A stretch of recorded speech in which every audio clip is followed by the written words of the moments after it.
Tara, Caleb! Yay!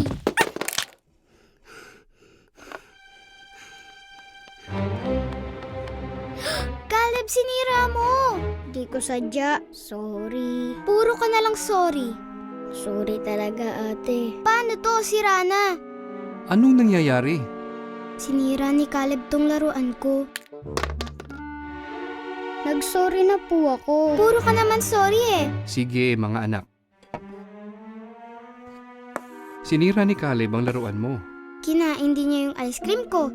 Basta na lang siya pumapasok sa kwarto ko. At sinulatan niya songbook ko. Sorry na, ate. Sofia, meron ka bang naaalalang nagawa mong mali? Hindi ko po naayos ang kama ko. Nawala ko assignment ko. Di ako naghugas ng plato.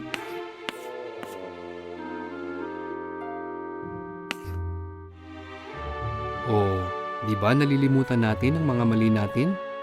Pero, nagsisisi ka ba?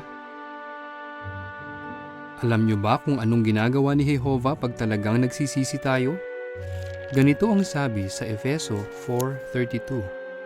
Ang Diyos ay lubusang nagpapatawad sa inyo. Sofia, anong ibig sabihin ng lubusang nagpapatawad?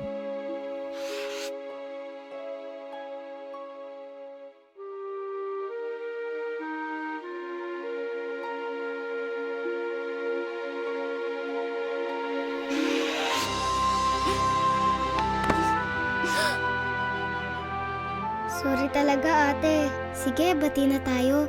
Okay na. Tama yan, mga anak. Masayang masaya sa inyo si Jehovah. Sino kayang nag-iwan ng mga kalat dito?